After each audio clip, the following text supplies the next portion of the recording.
Namo tassa bhagavato arahato samma sambuddhassa.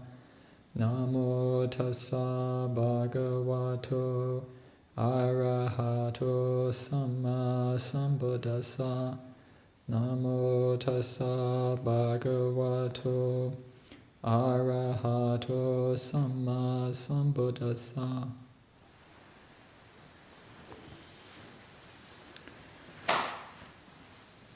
So I thought I would talk a bit about, or read different disciples of the Buddha's perspectives on the Four Noble Truths. But before I get into that, I wanted to make a minor correction to what I had said about the Kalama Sutta yesterday. When I went back and reviewed it, and there's actually quite a bit of similarity between the two suttas, the Kalama Sutta and the People of Bamboo Gate, in that in both cases the Buddha, his primary teaching is that it's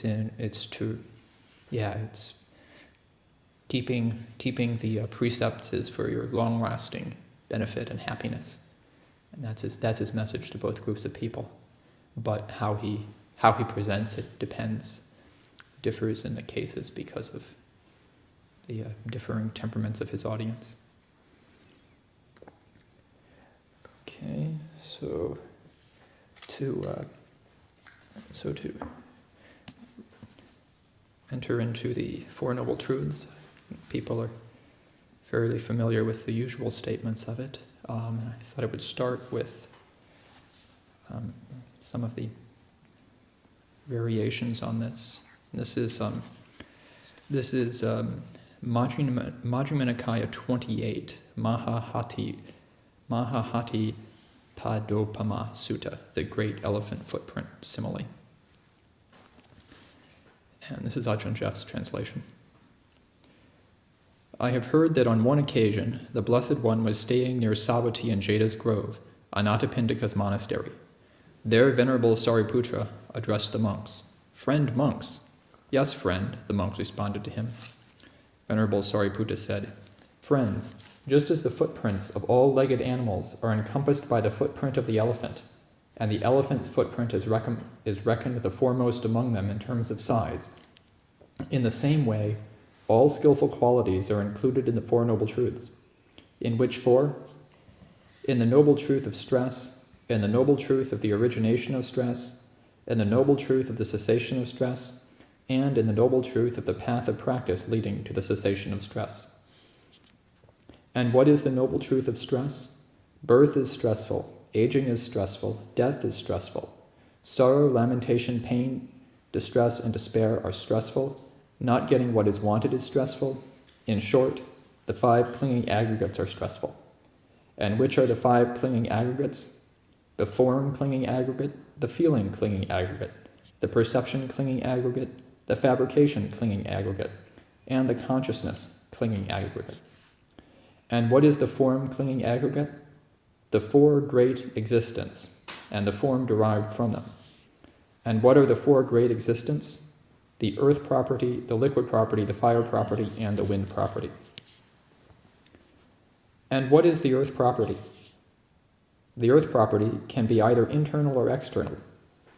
What is the internal earth property? Whatever internal within oneself is hard, solid, and sustained by craving.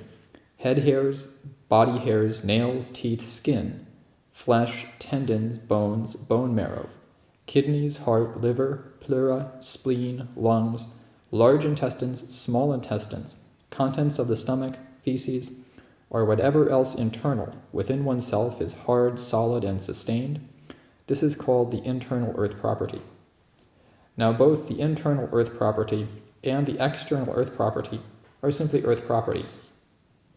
And that should be seen as it has come to be with right discernment. This is not mine, this is not me, this is not myself. When one sees it thus, as it has come to be with right discernment, one becomes disenchanted with the earth property and makes the mind dispassionate towards the earth property. Now there comes a time, friends, when the external liquid property is provoked, and at that time the external earth property vanishes. So when even in the external earth property, so vast, inconstancy will be discerned, destructibility will be discerned, a tendency to decay will be discerned, changeability will be discerned, then what of this short-lasting body, sustained by clinging, is I or mine or what I am? It has here only a no. Now if other people insult, malign, exasperate, and harass a monk who has discerned this, he discerns that a painful feeling born of ear contact has arisen within me, and that is dependent, not independent.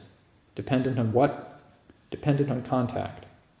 And he sees that contact is inconstant, feeling is inconstant, perception is inconstant, consciousness is inconstant.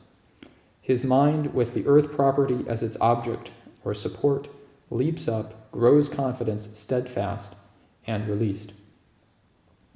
And if other people attack the monk in ways that are undesirable, displeasing, and disagreeable, through contact with fists, contact with stones, contact with sticks, or contact with knives, the monk discerns that this body is of such a nature that contacts with fists come, contacts with stones come, contacts with sticks come, and contacts with knives come.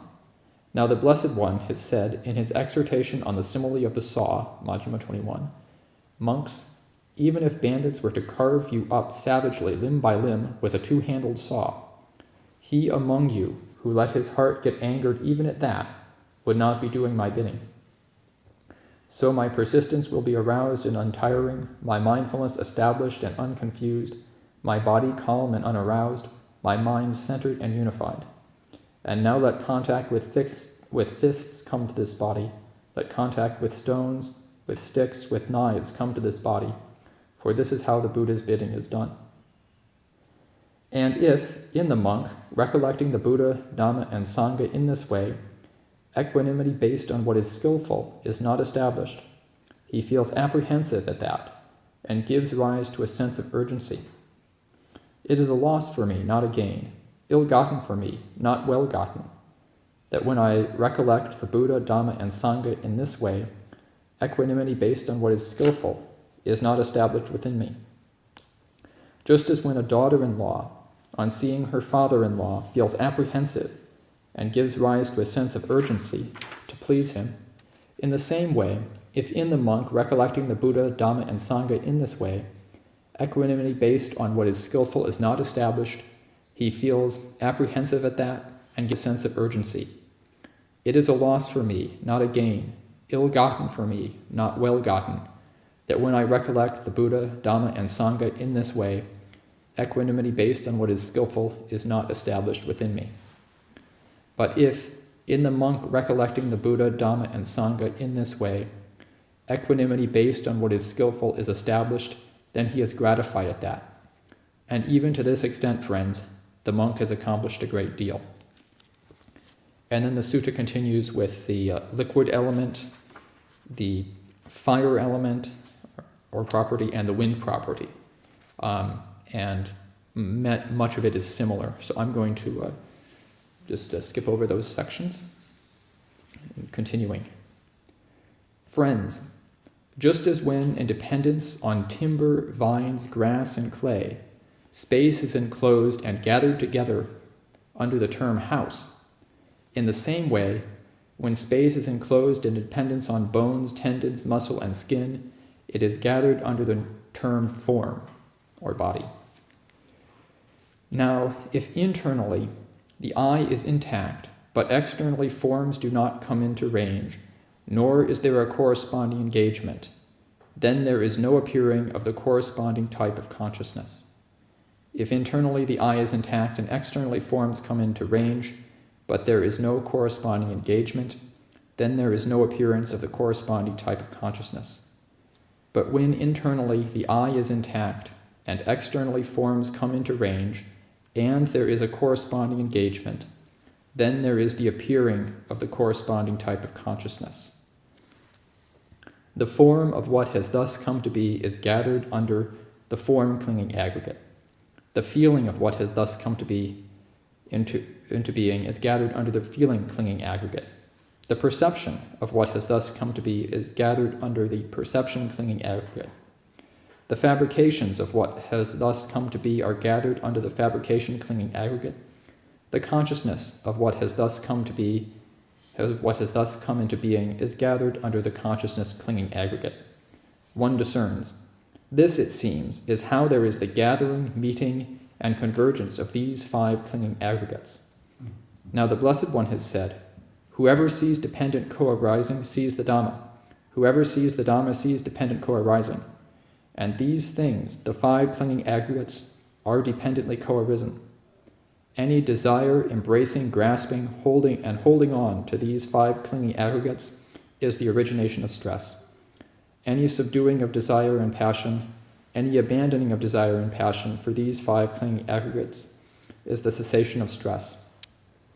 And even to this extent, friends, the monk has accomplished a great deal. And then the Sariputta continues with each of the remaining 5 sense bases. If internally the ear is intact and so on, the nose, the tongue, the body, and the intellect. And then the sutta concludes with simply, that is what Venerable Sariputta said, gratified the monks delighted in Venerable Sariputta's words.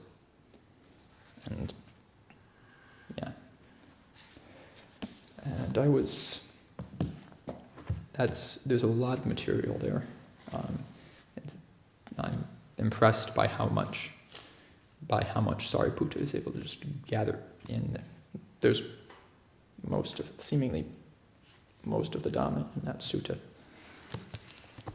But the Buddha has high praise for Venerable Sariputta.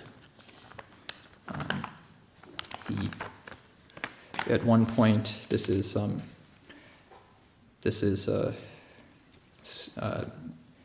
Nikaya 8.7 in after conducting the Pavarana with Sariputta, representing the assembly, the Buddha says, "There is no deed of yours, Sariputta, either bodily or verbal, that I censure. For you, Sariputta, are wise, one of great wisdom, of wide wisdom, of joyous wisdom, of swift wisdom, of sharp wisdom, of penetrative wisdom. Just as the eldest son of a wheel-turning monarch properly keeps in motion the wheel of sovereignty set in motion by his father, so do you, Sariputta, properly keep in motion the wheel of Dhamma set in motion by me." That's the Buddha's opinion of Sariputta.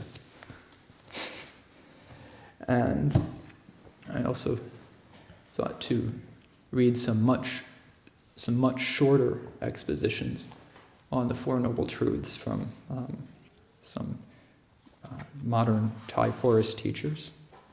This is Ajahn Dune from Gifts He Left Behind, page 3, on the Four Noble Truths.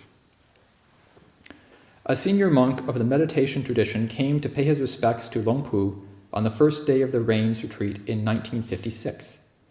After giving him instruction and a number of teachings on profound matters, Luang Pu summarized the Four Noble Truths as follows. The mind sent outside is the origination of suffering. The result of the mind sent outside is suffering. The mind seeing the mind is the path. The result of the mind seeing the mind is the cessation of suffering.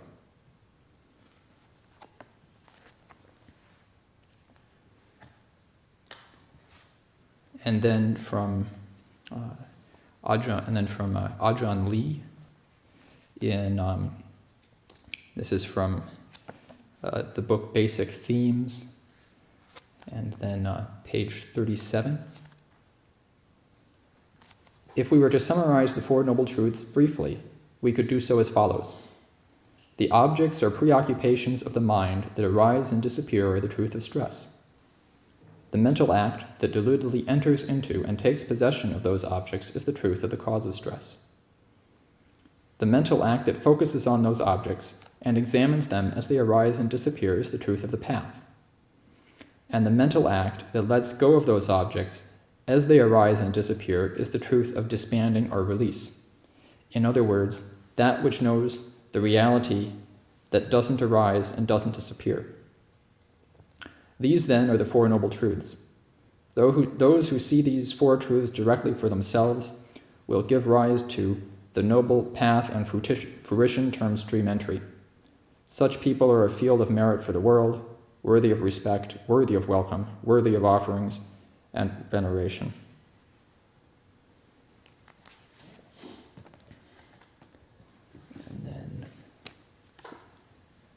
And then Lumpur Sumedho from the Four Noble Truths. The fourth truth, the aspect of understanding. This is page 270 in volume 1 of the anthology. Understanding. The first element of the Eightfold Path is right understanding.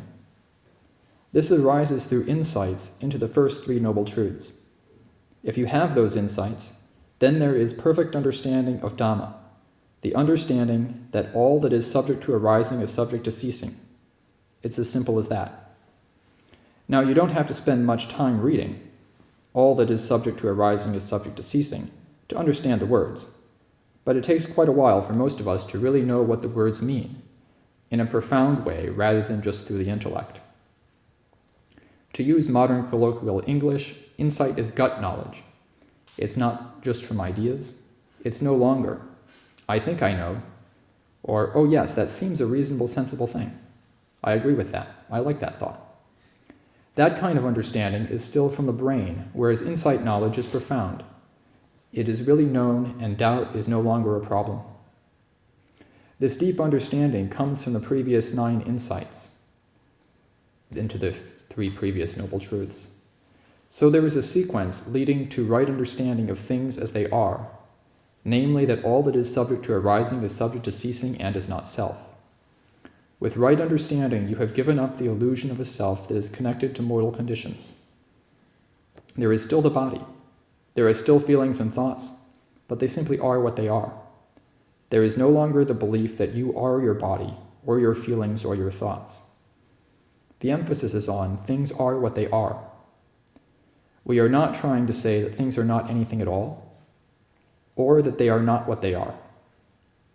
They are exactly what they are, and nothing more. But when we are ignorant, when we have not understood these truths, we tend to think things are more than what they are. We believe all kinds of things, and we create all kinds of problems around the conditions that we experience. So much of human anguish and despair comes from the added extra that is born of ignorance in the moment. It is sad to realize how the misery and anguish and despair of humanity are based on delusion. The despair is empty and meaningless. When you see this, you begin to feel infinite compassion for all beings. How can you hate anyone or bear grudges or condemn anyone who is caught in this bond of ignorance? Everyone is influenced to do the things they do by their wrong view of things.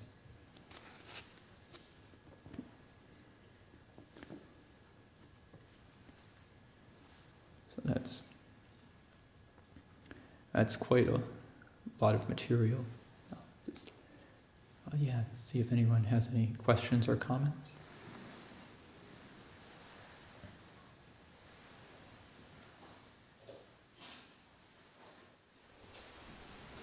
Over the last couple of, Okay. Over the last couple of words, everyone does everything because of, how does he say it? Yeah, this is okay. Everyone is influenced to do the things they do by their wrong view of things. Wrong view of things, thank you. Mm-hmm. Yeah. Just going to say another quality of Sariputta is that he really loved cleaning things. That was another interesting part of his biography. That, and Lumpur Cha would always quote this, that if Sariputta went to a place or a kuti or a monastery and for example, the Jogrom path wasn't swept and there was no broom, he would go and sweep it with his foot just to clean it off.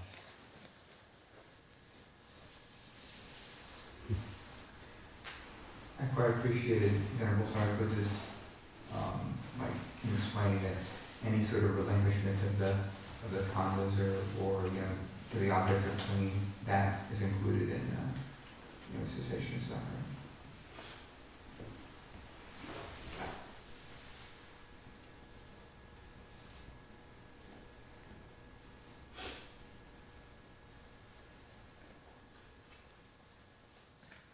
He would also stay behind on alms round and clean up. Oh yeah, that's right.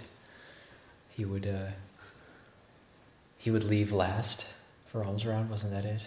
Yeah, He'd clean the monastery. Clean the monastery. Yeah. So another curiosity. How about the three characteristics, the anicca, dukkha, anatta, and the Four Noble Truths? How did they come up? I mean, how do they intertwine together? When you think about Four Noble Truths, you always go back to the three characteristics, right? I mean, it seems like they're going hand in hand. Is there any comment on that? Yeah, I mean, that's... Ajahn Jeff considers that a very profound question. Because there's a question, which one forms... Is it the Four Noble... Do you take the Four Noble Truths as the primary teaching, and then the three characteristics, the anicca, dukkha, anatta, as something to use within the Four Noble Truths? Or do you take anicca, dukkha, anatta, as the primary, and the Noble Truths as secondary to that? And, Ajahn Jeff's opinion is that the Four Noble Truths should be placed as the frame for anicca, dukkha, anatta.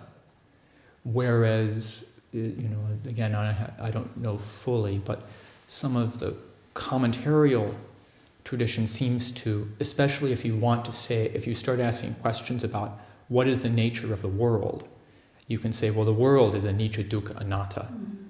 And that's what really matters. That's the base, is a world which is anicca, dukkha, anatta. And the Four Noble Truths is then a strategy to deal with that world.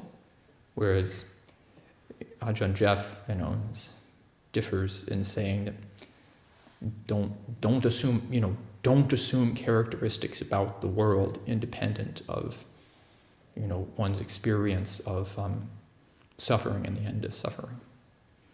So that's again, yeah. But otherwise, I think the question is a bit beyond me. But that's what I have read. Yeah, and in that same essay, I think that was from the book. What's the name of the book that essay was in? About the confluence, how they combine together. I can't remember. First things first, right? Yeah. That was actually the title of that essay, that he talks about those two factors, and that the reflections on the perceptions of anicca, dukkha, anatta are specifically for the purpose of realizing, the ending of dukkha. So that it's not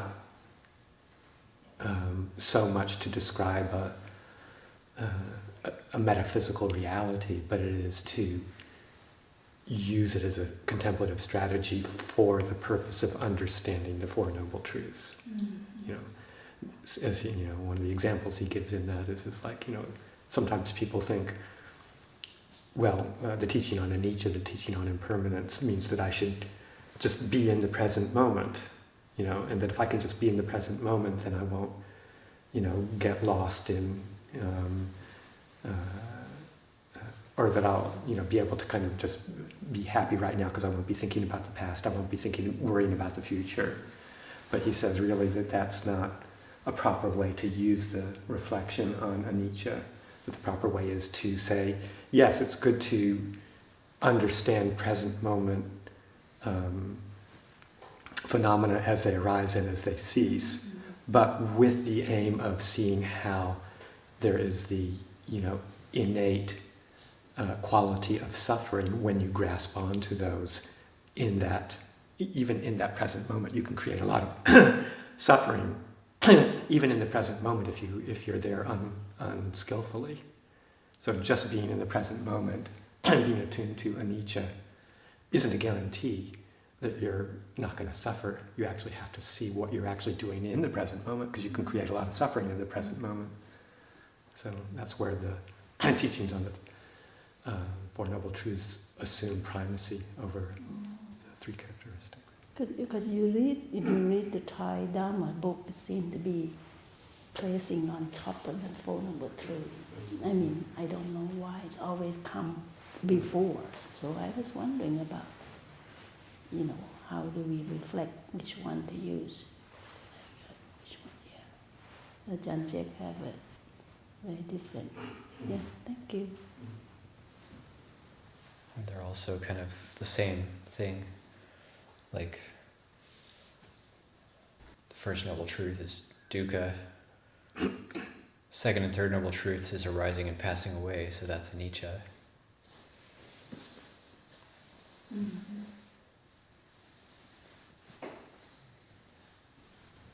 Kind of makes, I'm not sure, it's not an exact parallel, but the sort of Rinpoche's teachings about samadhi and wisdom, about like which one you do first, and you don't do one first, they're all connected. For myself, I don't see any reason to, I mean, it's interesting, certainly, Ajahn just way frames it, but like we have all these teachings and they're all important. Just another way of looking at it. They both seem absolutely crucial. Yeah, my sense is that that's what his point is as well. That you do have to have those both as reflections, but it's the reflections, say, on the three characteristics is for the purpose of the ending of dukkha. The other thing I think about Ajahn Jeff is trying to bring the Dhamma into a non-Dhamma environment. You have to be really, really clear about what it is and isn't. Whereas the Kruba Ajahns are operating in an environment where Dhamma isn't, they've set up the environment and it's just dripping with Dhamma. And so precision is maybe not even as important as sort of the heart feeling right then. One wouldn't try to take, the teachings of Ajahn Chah to be really precise all the time. That's not what he's trying to do.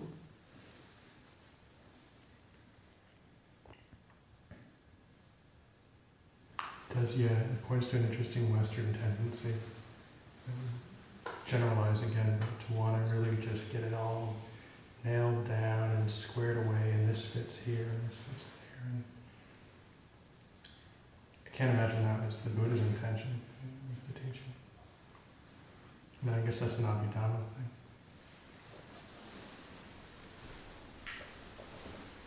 thing. Another point Ajahn Jeff makes about the three characteristics is that they can be held in the wrong way, like everything's in each dukkha anatta, so let's go get a drink while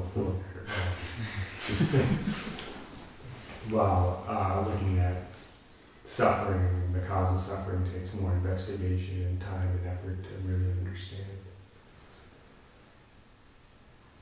It's one of it's also like Four Noble Truths are categorical, like you can apply them in every situation. Whereas the three characteristics, like you need to use, like Ananda says, when he started talking to the Dhammadini, like you need to use conceiving to get past conceiving, like you have to, cultivate the self to get past the self. So like in those situations, applying like the teaching of anatta wouldn't necessarily be appropriate, like you need to use atta, but like the Four Noble Truths are always appropriate in every situation.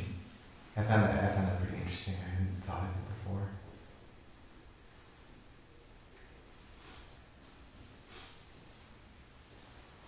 Ajahn Dune's reformation of the Four Noble Truths was, I thought, very helpful too. Mm-hmm. Nice way to hear it. Yeah. Been quoted by Longpo, quoted by Longpo Viradamo. It's. And I mean, I appreciate Ajahn Lee's as well. Just different ways of reflecting on them. So would the word for preoccupation would be similar. I think he used it to replace something that very helpful. Preoccupation, I really think that's pretty good. Instead of what other word that I don't These know. objects are preoccupations. Yeah.